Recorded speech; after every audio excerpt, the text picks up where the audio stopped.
authors. I'm Joanne Morrell, children's and young adult fiction writer and author of short non-fiction for authors. Thanks for joining me for the Hybrid Author podcast, sharing interviews from industry professionals to help you forge a career as a hybrid author, both independently and traditionally publishing your books.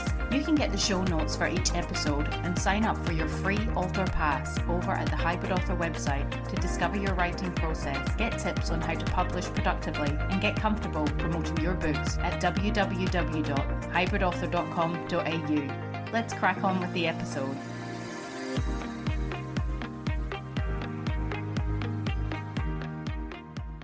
Hello, authors! I hope you're all keeping well in whatever part of the world you reside and listen to the podcast in. Today's interview is with children's author-illustrator Kylie Howarth, and we chat her latest graphic novel for kids, Kev and Trev. Tips for authors and illustrators looking to adapt work into graphic novel format. Winning the West Australian Premier's Book Awards Writers' Fellowship means for Kylie's work, and much more.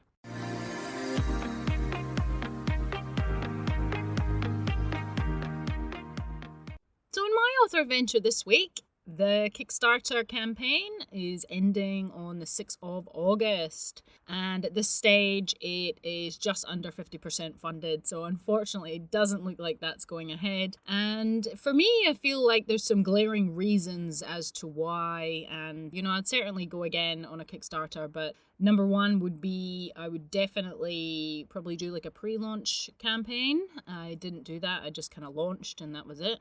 And generally those are about 3 to 4 weeks, so effectively double the time of how you're running your campaign, I suppose, and drum up interest and things like that.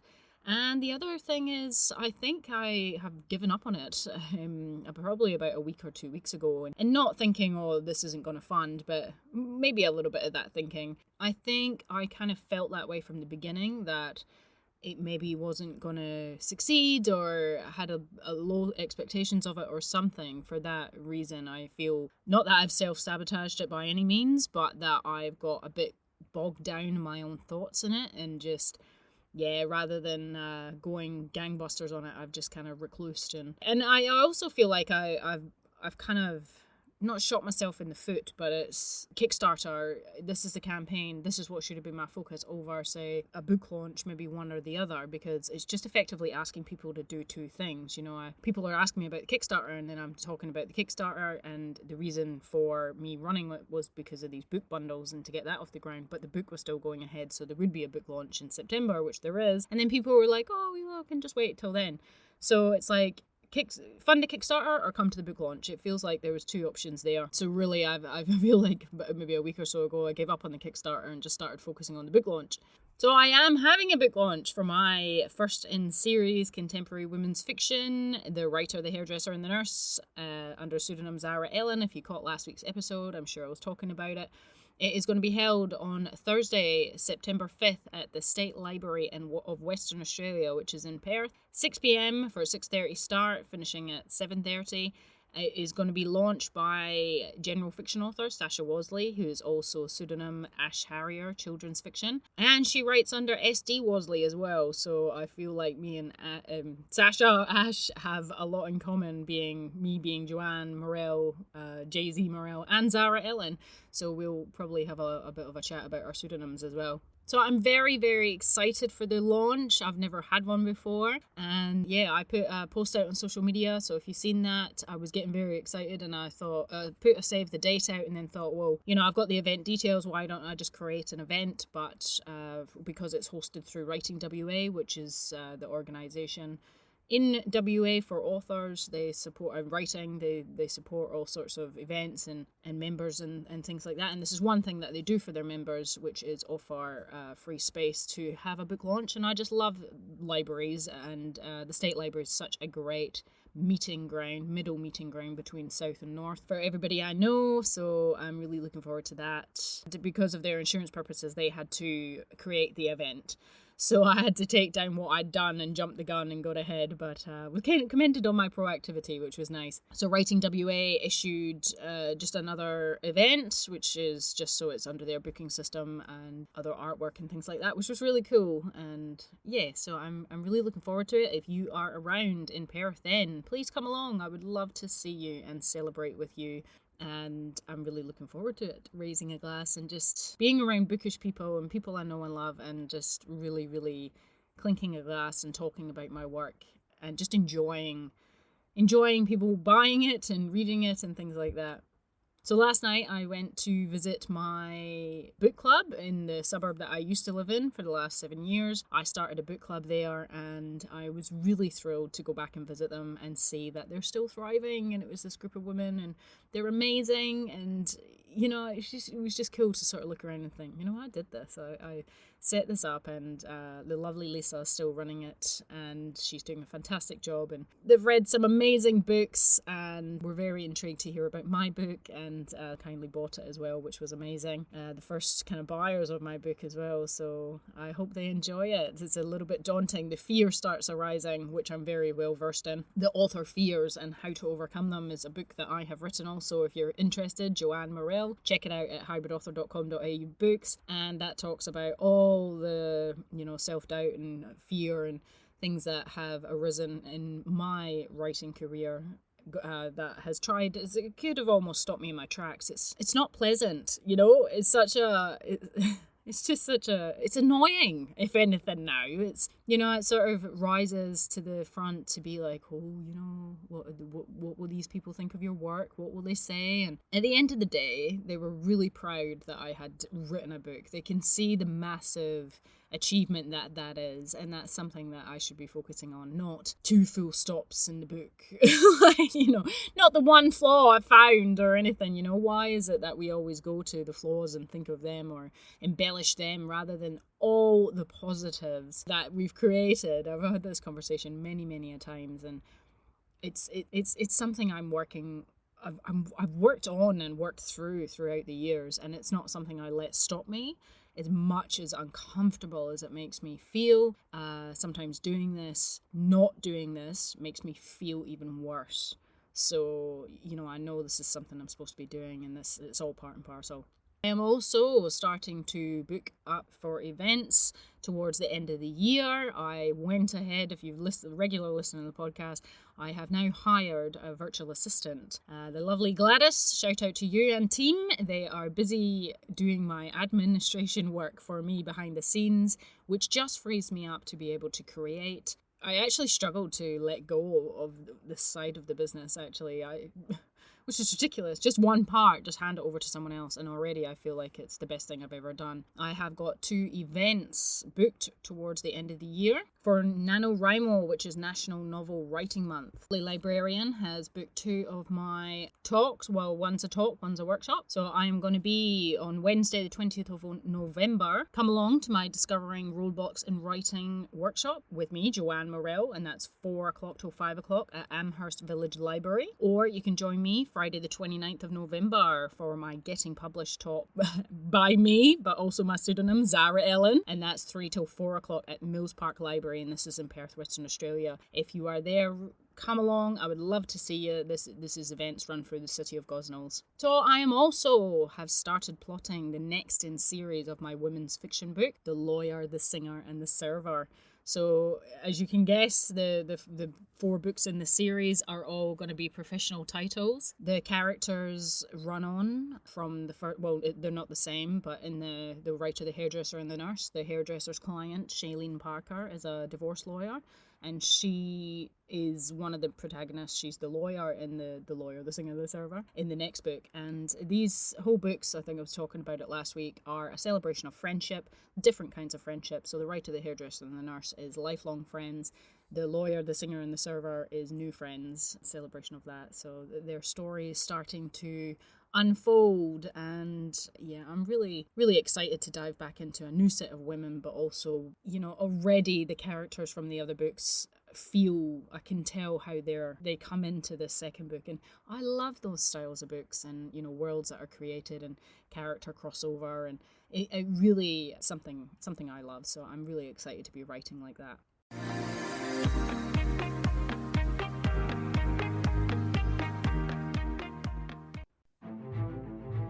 Thorn Creative, where beautiful websites for authors are brought to life. No matter what stage you're at with your writing, your stories deserve a dedicated space to shine. Whether you're just starting out or have a bookshelf full of bestsellers, your website is the hub of your author business, binding everything you and your books offer together. Thorn Creative can nurture all aspects of redesigning your old site or start afresh from the initial design. They can provide ongoing hosting and maintenance to marketing your books online, saving you time, money, and stress trying to wrangle your site yourself. An author website built by Thorn Creative can easily direct readers to your favorite retailers, your publisher, or simply set you up to sell to them direct. The options are endless. Thorn Creative have worked with many authors across all genres and know what goes into good, functional working author websites to sell books. Head on over to thorncreative.com.au/websites for authors to read author and publisher testimonials and to see what they offer and some of the sites they've created.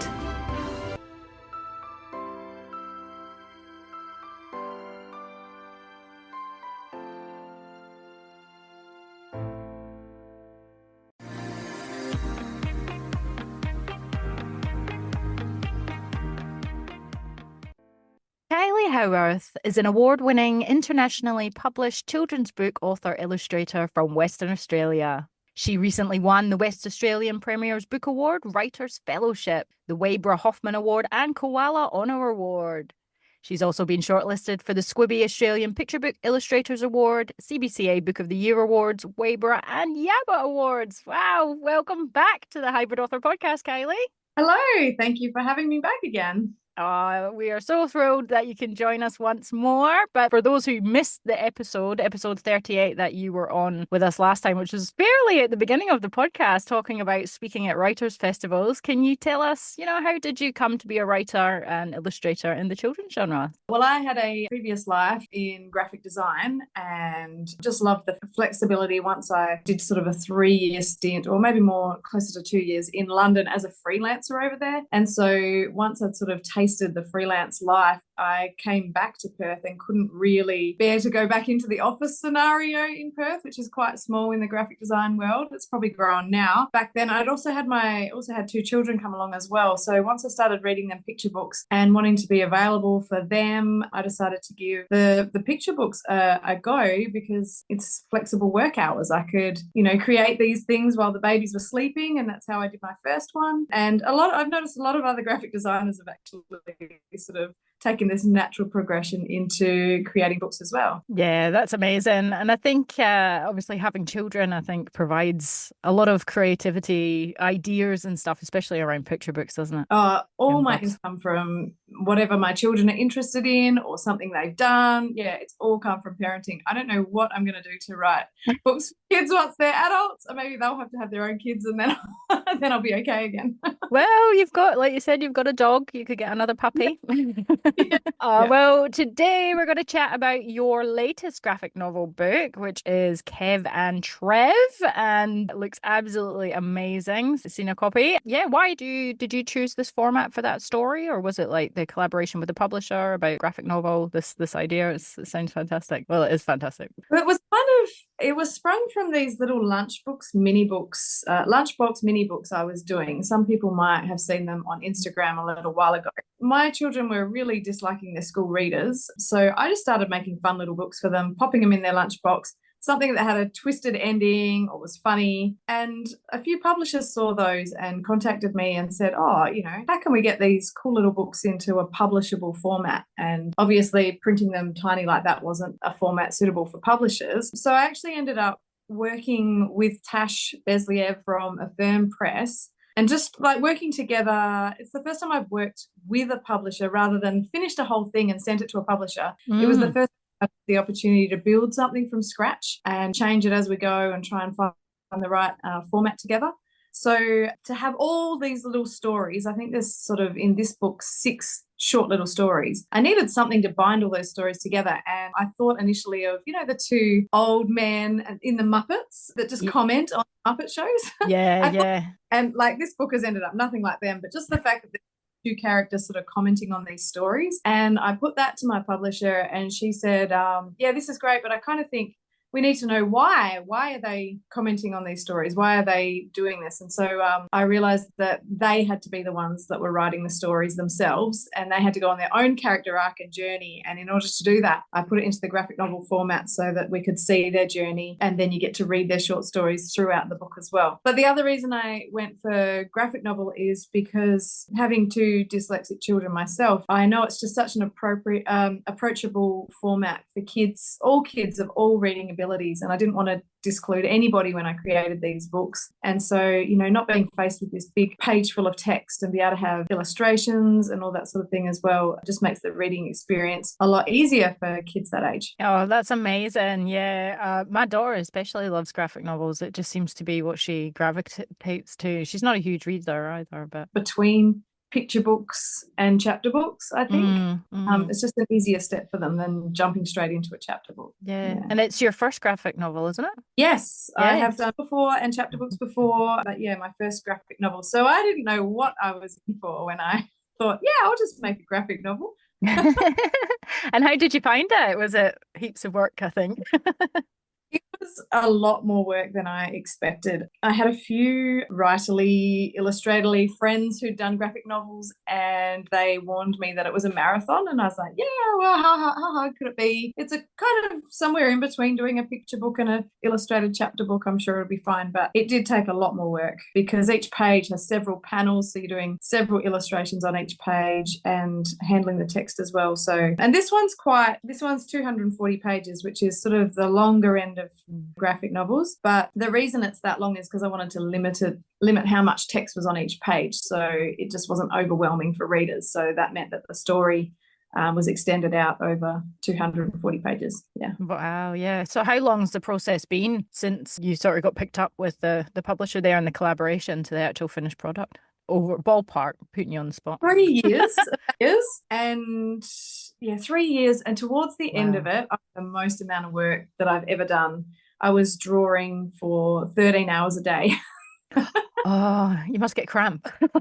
Months in the end, yeah, because it took so much longer to just draw it all out than I expected. Now I'm starting the process of working on the second book, and that one I should be able to, because we've got the characters and the world and the design and everything set, it should be a lot quicker, and I should be able to do that one within the year rather than the 3 years that the first one took. Yeah, and can you draw upon obviously what you've already got? You can reuse some of that stuff as well.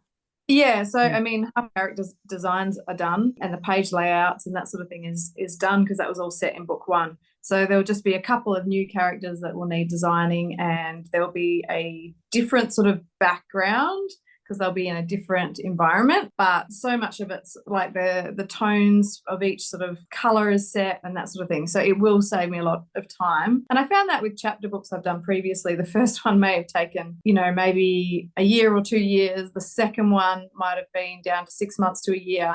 And the third chapter book I pretty much wrote it in 6 weeks. But then the illustration took longer. So yeah, every book in the series takes a shorter amount of time each time you do it. Absolutely. And how many books are going to be in this series, do you think, overall? I don't know. It's open-ended. I've got a contract for the first 2. But yeah, I hope that it goes really well, and who knows. I'm noticing a lot of series out there seem to be getting cut off at book number 3. Okay. I think because generally the sales of book 1 is always going to be the highest of all the books, and then it sort of tapers off after that. So for example, with my Fish Kid chapter books publisher said, hoped there was going to be a 4th book. And I get people emailing me all the time saying, when's book 4 coming? And I just say, oh, how about you email my publisher about that? But yeah, they were like, well, those last two came out in a pandemic. I think that's why the sales dropped off towards the end there. But the publisher sort of encouraged me to start a new series. So you get that new high sort of sale for the first book. But Yeah. If you hit it and you get it right, maybe it can just keep going and going. Who knows? Maybe, and who knows, if you ever get your rights back one day, you could always do the fourth book yourself. Yep, you could. So do you want to tell us a little bit about Kev and Trev, just like what it's about? Kev and Trev are two very funny friends. One's a cockatoo, a surfy cockatoo, and one's a marine iguana. She's quite resourceful. They are living their life. They've got the best life, no jobs, no school, no homework, no probs. But unfortunately, their houseboat is falling to bits. So they need to come up with a way to make some money or get a new houseboat pretty much. So they decide, and this is a bit of a sort of play on being an author and what I know about being an author, and they think that, oh, hey, let's just write a book and we'll be rich and famous. As a lot of people think, happens when you write a book, but it's not the truth. But anyway, we follow them on their journey of writing a book and getting it published, and they decide to write about sea creatures in this first book. And so each of their stories are the sort of short little funny rhyming stories, kind of in the style of my lunchbox mini books. And so they've got to go on an ocean adventure to try and find sea creatures to write about. They do hook up with a publisher who's not a publisher. They find out that she's actually a puglisher. She said in order to publish their book, they have to include a merpug story. So they set off across the ocean trying to find merpugs to find out if they're real and, what they can find out about to write about them. Oh, that's fantastic. I absolutely love it. Very imaginative, and you can just know that kids are going to go absolutely crazy for it. And it sounds very educational as well, on par for the schools too. So is this book, congratulations on recently winning the West Australian Premier's Book Awards Writers Fellowship. That is absolutely amazing. Is this book part of this, or no, this is something completely separate that you will be working on in lieu with that award? Fellowship, sorry. So applying for the fellowship is kind of like applying for a grant or something like that, and pitch what you would do with your fellowship time and budget. And I did pitch to write the second book in the Kev and Trev series. So that's what I'm going to be doing over the next year. And I also included a trip to Melbourne, which I'm doing next week to go and sign Kev and Trev books in all the Melbourne stores. So that's really exciting. And finally meet my publishing house team in person, because being in Perth, sort of everything's done via email and Zoom, and I'm really excited about stepping foot in the office. Yeah, that's amazing. I wonder how you'll be welcomed. Maybe they'll do a big display. Well, they are driving me around to the stores and to sign the books, and having a lunch with the team and a dinner, and talking about the second book and how that's going to go and where the story might go for that. So yeah, I'm really how exciting. Oh, that's absolutely wonderful. And we can't wait for the second book also, and for everyone to go out and read the first one and buy it as well. But do you have any for our audience listening who would like to get into the graphic novel side of things, I guess, whether it's commissioning an illustrator or illustrating their own work? Have you got any author illustrator tips that you after this experience that you're thinking, whoa, you'd like to share? Of course, just be prepared that it is a marathon. It is a lot of work. So particularly for the illustrator. Of course, there's a lot of work for the writer as well, but the illustration seems to take the bulk of the time, I think. So just be prepared that it is going to possibly take you longer than you first expect. And as part of that, you need to, if you are the person illustrating, you need to make sure you have a lot of breaks when you're illustrating, because if you spend 3 or 4 months doing 13-hour drawing days, inevitably your neck will not deal well with it. So you'll end up spending your advance on physio. You should have put in the fellowship, some massages in there. That now I know sort of how much work is at the end of, doing the final art. I'll pace myself a lot differently this time around. But I guess my tip is, if you're just writing the book and you're not going to be the illustrator, one thing I found is that I will write, hey, I think this will happen here, blah, blah, blah. Okay, next page. On this page, this will happen. But when I came to draw it, I found that you needed a lot more panels and pages than I expected for, a couple of sentences. So if you're not sort of drawing it out yourself, perhaps visualize it, pretend it's a movie in your head. And once you can sort of see how many, like if a character walks in and sits at the table and has breakfast, you've got to have them possibly opening the door, walking across, sitting down, pouring the breakfast, starting to eat it. Like there's a lot more steps than you might think when you just write, hey, they walk in and start their breakfast kind of thing. So just be mindful of how long things take to illustrate, how many panels. So I guess the other tip is to read lots of graphic novels, because there are a lot of different ways to do that. There's a lot of different sort of ways to do the speech bubbles. I mean, mine's completely dialogue, but you can save a lot of time if you have some prose in there as well, where you can just say, oh, blah, blah, blah, the character did this. Yeah, there are different ways to save pages if you don't want it to end up being 240 pages like mine. And that's the other tip. Make sure it's less than 200 pages, just because it's so long to produce. But I think every graphic novelist sort of does it a different way. So you just have to find the way that works for you.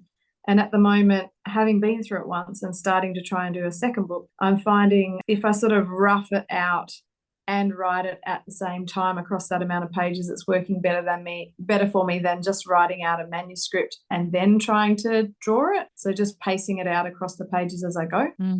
So do you think, like, if someone had a short story or a story that they wanted to adapt to graphic novel style, would that effectively be harder than if you had a brand new sort of idea, then fleshing it out as you go? Or do you think it just works on everybody's individual kind of style? I think it's always different every time you do it. Even every book I attempt to do sort of works differently each way. Sometimes I start with ideas for characters. Sometimes I've got an idea for a story. But I know a lot of graphic designers or a lot of authors of graphic novels. I keep saying graphic designer when I mean graphic novelist.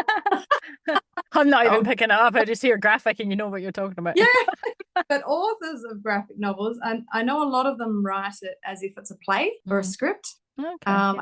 Be quite effective. When I'm writing mine, I sort of treat them as a movie and I write them in acts. I have act 1, act 2, act 3 and work out where the highlights and climaxes need to be. That works for me. But I think everybody does it differently. And if you do it slightly differently, that's going to be your voice and it might be your unique selling angle as well. So yeah, I think just give it a go.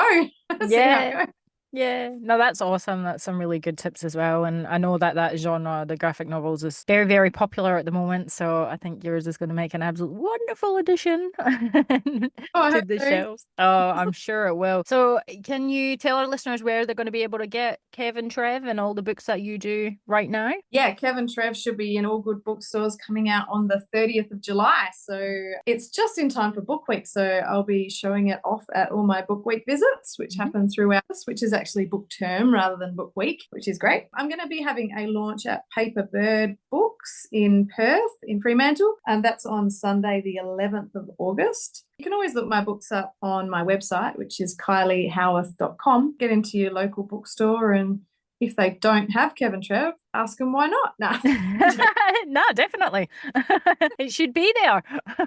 Yeah, I think the publisher has printed quite a few, so I think it's going to be popping up everywhere. That's the hope. Yeah, I'm sure. That's amazing. Well, thank you so much, Kylie, for your time, expertise, and sharing your story with us. It's been lovely. Oh, thank you for having me.